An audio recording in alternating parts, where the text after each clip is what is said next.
The rules don't work with children or animals. Yeah, quite.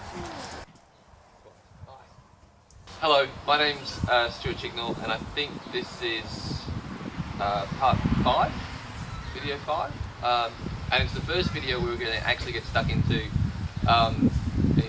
it's the beginning of, well actually no, we're not beginning the drawing in this video. Oh well, the next video will be beginning the drawing. So what I've had to be doing is this this beam that I'm sitting on, I hand hewed a couple of years ago, maybe more. A little while ago, with using the Lucas mill, I flattened this surface, and this is going to be a reference surface. Everything, every joinery, every cut, every angle is going to be referenced off this surface for this beam. But the other sides aren't square to the reference face, and so that means when it comes to cutting this beam to length, it can be quite tricky to mark out where the cut needs to go, because you're not dealing, you can't just put a square on it to mark out where the cut is. So the first thing we've got to do is square up and plumb a small section of the beam, which we're going to use the Bisaigue for and plumb bob. And once we've done that, then we're going to cut it to length.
So we've now got our cutting lines marked out on the beam. So the next thing is how we're going to cut it. Now in I think the second video that we did, second and third videos, I talked about the tools we're going to be using, and I had we showed the crosscut saw. Unfortunately, this is a two-person saw, and I haven't had a volunteer come along who wanted to help me use it. Sarah's shaking her head as she's holding the camera. Emphatically not going to be her. So realising that, I thought I had to come up with a plan B. Now normally when I'm doing this sort of hand tool work, when I'm looking to make a reproduction piece of furniture, I'll use the Japanese saws. Now they're obviously not an old tool, a period tool, but they work so well. They're such a good saw. But we do think, I think it's possible that in the medieval period they did have pull saws. There's a lot of pictures of manuscripts where there's a style of saw that you see which looks very like a pull saw. Now, different people have different opinions of this. Some people are convinced that they're not a pull saw, they're actually a push saw, and a push saw is a saw where you cut on the push, whereas with this style of saw you're cutting on the on the pull. So I think the debate's out as to whether they did or not. But regardless, they had a style of saw which looks very much like this. You know, the long thin blade with a long handle. And for this sort of work that we're doing with these sort of big timbers, the other style of saw which they definitely did have, which is the bow saw, is just not appropriate because a bow saw can't get the depth of cut through a beam like this. Having no one to help me wield the crosscut saw, which is another style of saw that was definitely period, I scraped together the money and got some help from friends to buy this. Now, this is basically a folding Japanese saw on steroids, and it's what we're going to be using today to cut this beam down to size. It is a monster, and this is the first real serious cut I've done with it. So I'm hoping I don't muck this up because I don't have any replacement beams. But yeah, here we go. We're having some fun with this thing.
That is awesome.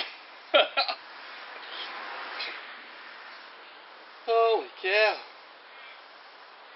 So just turn this around so you can see the cut. So look at that. That's just magic.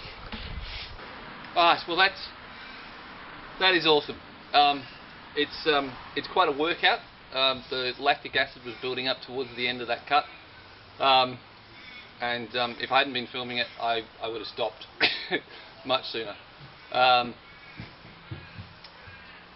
So in the next video, I promise we'll get to the joinery. Like a lot of the preparation work has already been done, and the last little bit I've got to do will be a lot easier now that this beam is considerably lighter. So today we're taking the family out apple picking, hoping to get a whole stack more apples to add to the pile that we've already got. And that means I should be able to get to the joinery tomorrow, the day after, and hopefully have a video on that out before the end of the week. So yeah, if you've enjoyed this, it'd be great if you could like and share it. And also, if you want to keep in touch with what we're doing, the best way of doing that is getting onto the Hedgerow Farm website and signing up to the mailing list, because things like Facebook and YouTube, it's very unpredictable whether you'll get notified of information as we producing it. And also on the Hedgerow Farm, there's a lot of stuff that I'm producing, like photos and comments and stuff that I'm doing in between the videos. The videos are sort of like peak points between, but there's a lot of other stuff that you'll get if you get onto the Hedgerow Farm website. So anyway, thanks for watching. Hope you enjoyed it. Thanks for letting me share my new toy with you, and I'll see you in the next video. Talk soon.